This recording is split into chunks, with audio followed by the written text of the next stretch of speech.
Hi hello നമസ്കാരം. അപ്പോൾ ഇന്ന് ഞാനൊരു മത്തിക്കറി, മുളകിട്ട മത്തിക്കറിയാണ് ഉണ്ടാക്കാൻ പോകുന്നത്.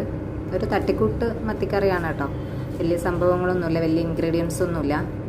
അപ്പോൾ ഇഞ്ചി, പിന്നെന്താ പറയുക, വെളുത്തുള്ളി, പച്ചമുളക്, കറിവേപ്പിലൊക്കെ അത്യാവശ്യം നന്നായി വാടിപ്പോയിട്ടുണ്ട്. തക്കാളി, ഇതൊക്കെ ഇട്ടിട്ടൊരു പെട്ടെന്ന് ഉണ്ടാക്കാൻ പറ്റുന്ന, അതായത് ഒന്നും അറിയാത്ത, മീൻകറി ഉണ്ടാക്കാത്ത ആളുകൾക്ക് പോലും ഉണ്ടാക്കാൻ പറ്റുന്ന രീതിയിലുള്ളൊരു മത്തിക്കറിയാണ്. അപ്പോൾ എന്ത് ചെയ്യുക, നന്നായിട്ട് നല്ല ചട്ടി തന്നെ എടുത്തോ. ചട്ടിയിൽ ഉണ്ടാക്കി കഴിഞ്ഞാൽ എങ്ങനെ ഉണ്ടാക്കിയാലും ചട്ടീൻ്റെ ഒരു ടേസ്റ്റ് വരും കേട്ടോ. അപ്പോൾ എണ്ണ നന്നായിട്ട് ചൂടായി, അതിൽ ഉലുവ വറുത്തിടാൻ വേണ്ടി ഉലുവ ഇട്ടു. പിന്നെ ഇഞ്ചി, വെളുത്തുള്ളി അത് മുറിച്ചിടുക, പച്ചമുളക് ഇതൊക്കെ മുറിച്ചിടുക എന്ന് പറയുന്നത്, ചില ആളുകൾ കുനുകുനാന്ന് അരിഞ്ഞിടും. പക്ഷെ ഞാൻ അത്യാവശ്യം ഇങ്ങനെ കുറച്ച് വലുപ്പത്തിൽ തന്നെയാണ് ഉണ്ടാക്കുന്നത് കേട്ടോ. മുറിച്ചിട്ടത് കുറച്ച് ഉള്ളി ഇടുക, ചെറിയ ഉള്ളി ഇട്ട് അത്രയും നല്ലതാണ് കേട്ടോ ഗൈസ്. പിന്നെ കുറച്ച് മഞ്ഞൾപ്പൊടി, മുളക് പൊടി, മല്ലിപ്പൊടി ഇടുന്നവരുണ്ട്, ഇടാത്തവരുണ്ട്.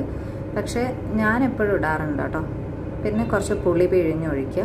പുളി എൻ്റേത് കുറച്ച് കൂടിപ്പോയി, കാരണം ഇവിടെ അത്യാവശ്യം കുറച്ച് പുളിയൊക്കെ വേണ്ടതാണ് നമ്മുടെ വീട്ടിൽ. അങ്ങനെ ഇപ്പം വെള്ളമൊക്കെ ഒഴിച്ച് ഉപ്പ് ഇട്ടിട്ടുണ്ട് കേട്ടോ. ഉപ്പ് ഇടുന്നത് എനിക്ക് വീഡിയോ എടുക്കാൻ പറ്റിയില്ല, സോറി. അപ്പോൾ ഉപ്പൊക്കെ ഇട്ട് നല്ല ഒരു അടിപൊളി മത്തിക്കറിയാണ് കേട്ടോ. ഞാൻ ടേസ്റ്റ് ചെയ്ത് നോക്കി, നല്ല ടേസ്റ്റാണ്. കുറഞ്ഞ സമയം കൊണ്ട് ഉണ്ടാക്കാൻ പറ്റുന്നതാണ്. അപ്പോൾ ചെറിയ ഇൻഗ്രീഡിയൻസേ വേണ്ട. അപ്പോൾ എല്ലാവരും ഒന്ന് ട്രൈ ചെയ്ത് നോക്കുമോ. വലിയ പ്രയാസമൊന്നുമില്ലാതെ, ഒന്നും അറിയാത്ത, കറി ഉണ്ടാക്കാൻ ഒന്നും അറിയാത്ത ആളുകൾക്ക് പോലും ഉണ്ടാക്കിയെടുക്കാൻ പറ്റുന്ന ഈസി റെസിപ്പിയാണ് കേട്ടോ. എല്ലാവരും ഒന്ന് ട്രൈ ചെയ്യണേ.